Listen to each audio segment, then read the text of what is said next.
ang bantayog ni Bonifacio at may taas na 45 talampakan at gawa sa tanso. Ipinatayo sa bisa ng Act No. 2716 noong Pebrero 23, 1918 bilang alaala kay Andres Bonifacio.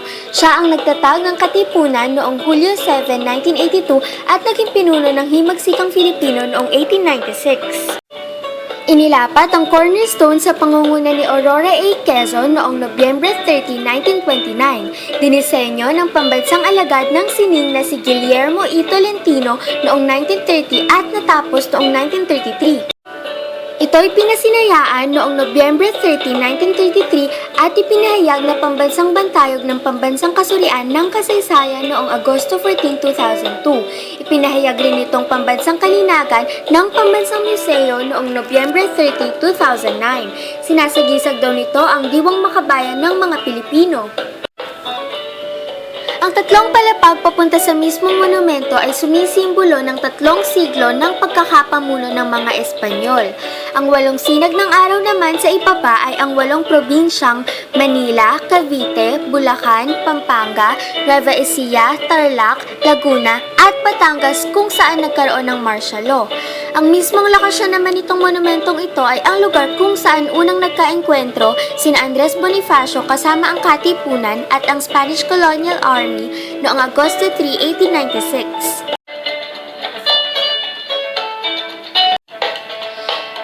Napakaraming bilihan dito sa monumento. Kung gusto mo ng school supplies at sari-saring mga gamit o pagkain, andyan ang Novo, Victory Central Mall, Uniwide, Western Appliances, Araneta Square, SM Hypermarket at Pure Gold. Kung gusto mo naman ng mumurahing mga gamit at pirated na DVDs, nandyan ang mga tinatawag na bangketa kung saan nakasalansan ng iba't ibang mumurahing mga gamit. Nakakalungkot lang na ang mga bangketang ito ay hindi tumutulong sa ekonomiya ng bansa. Syempre, hindi naman sila nagbabayad ng tax.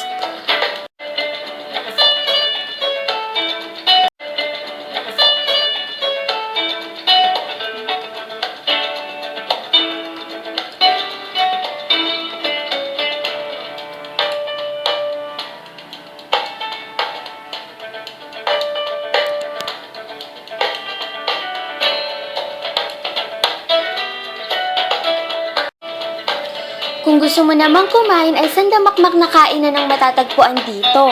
Merong mga restaurants at meron din naman yung mga naglalako lang. Marami ring bangko rito tulad ng PNB at BPI. Mga eskwelahan tulad ng MCU, ACLS, AICS at iba pa. Meron ding mga hospital tulad ng MCU Hospital at iba pang maliliit na mga klinika. Meron ding mga sanglaan, palengke, simbahan at iba pa na hinahanap ng mga tao.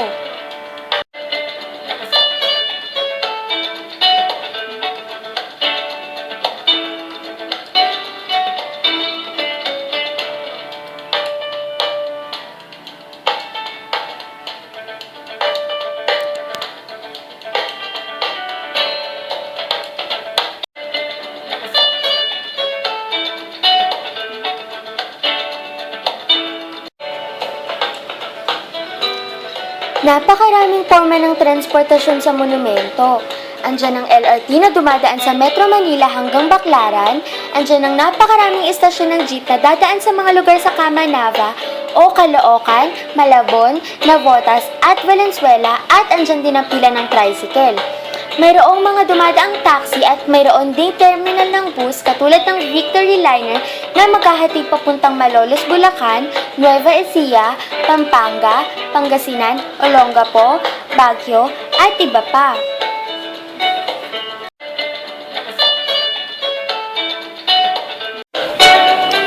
Napakaraming taong makikita mo sa monumento.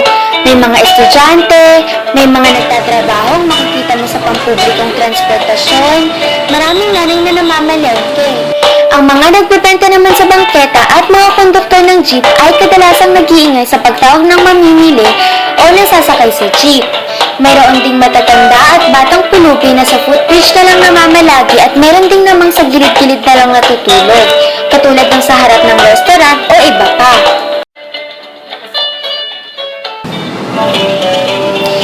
May mga naglilinis sa monumento pero hindi sila sapat sapagkat mayat-layay ng mga nagtatapon ng basura. Sa dami ng sasakyan ay makulong kondisyon natin matatawag ito, mausok at makalat. Kapag umuulan ay pahiratan na sapagkat mamabaharin dito at mas napapabagal ang usad ng mga sasakyan.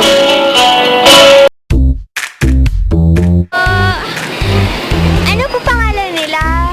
Romeo de la Cruz at siya si Jose Cuevas Jr. Hello po. Ang monumento po ba maganda para tirhan o puntahan ng mga tao?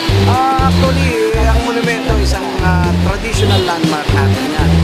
At isa sa mga spot na dapat bigyan pansin ng ating gobyerno nang magkaroon naman tayo ng development sa Caloocan City. Ano po yung mga problema ng monumento? Actually, ang problema ng monumento, marami tayong kulang ng mga, yung mga advantages sa mga for traffic equipments. Marami pa tayo na kailangan para sa mga lighting. Bagkos kahit mahirap pa ang ng kuryente ngayon at medyo mahal, ginagawa pa rin ng paraan ng pamahalaan Luzon na si Mayor Roca Manila. Okay po. Thank you po. Bye-bye po. Dami mga snatcher, yun ang sabi ng statistics. Sa ngayon, nabawasan na kasi madami na police visibility dito sa monumento. Ano po yung pagbabago na kailangan? Yung mga i-improve pa po? I-improve. As of now, yung police visibility natin ng mga police, araw-araw may nakadeploy. By shifting po sila dito sa monumento. Yun lang. Thank you po.